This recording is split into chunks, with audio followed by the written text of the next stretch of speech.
আজকে বানিয়েছিলাম মেথির পরোটা। চলুন রেসিপিটা দেখে নিই।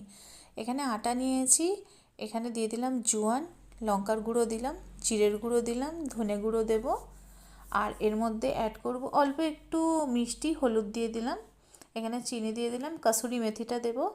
আর মেথির শাকটাকে ধুয়ে নিয়ে আমি জল ঝরিয়ে নিয়েছিলাম, এটাকে আমি মিহিন চপ করে নিয়েছি। এবার এটাকে ভালো করে মিক্স করে নেবো। মিক্সটা ভালো করে করতে হবে একটু সময় নিয়ে, যাতে পুরো আটাটা ওর মধ্যে হয়ে যায়। শাক দিয়ে যেহেতু একটু জল বেরোবে, এবার আমি পরিমাণ মতন অল্প অল্প করে জল দেবো। জলটাকে দিয়ে ভালো করে এটাকে মিক্স করে নেব। এরপরে এর মধ্যে আমি মিক্সটা করা হয়ে গেলে এর মধ্যে আমি দই অ্যাড করব। দইটাকে দিয়ে দিলাম, দইটাকে দিয়েও খুব সুন্দর করে মিক্স করতে হবে, একদম নরম একটা ডো করতে হবে। এবার হালকা হালকা করে আমি জল দেবো, বেশি জল একসাথে ঢেলে দেবো না, অল্প অল্প করে জল দিলাম, হয়ে গেছে। এবার এর মধ্যে আমি এইটা আমি পুরোটাই তেল দিয়ে করব। তেল দিয়ে মেখে নেবো, সাদা তেল দিয়েছি, আপনারা চাইলে ঘিও ব্যবহার করতে পারেন। দেখুন মাখা হয়ে গেছে, অল্প একটু জল স্প্রিঙ্কল করে ভালো করে ঠেসে নেব। ঠাসা হয়ে গেলে এর মধ্যে একটু তেল দিয়ে আবার ঠেসে নেবো ভালো করে, দিয়ে একদম সফট ডো করা হয়ে গেছে আমার। এবারে এখান থেকে এটাকে কিছুক্ষণ রেস্টে রেখে দেবো।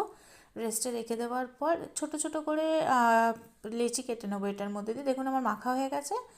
এবার এটাকে ভালো করে করে নিয়ে আমি এখান দিয়ে লেচি কেটে নিলাম।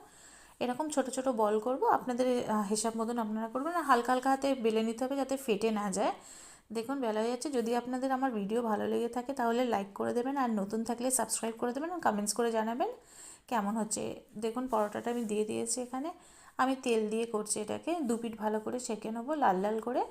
দেখুন পরোটাটা হয়ে গেছে। ভিডিওটা ভালো লেগে থাকলে প্লিজ লাইক করে দেবেন আর কমেন্টস করে জানাবেন কেমন হয়েছে। আবার আসবো নতুন ভিডিও নিয়ে। টাটা।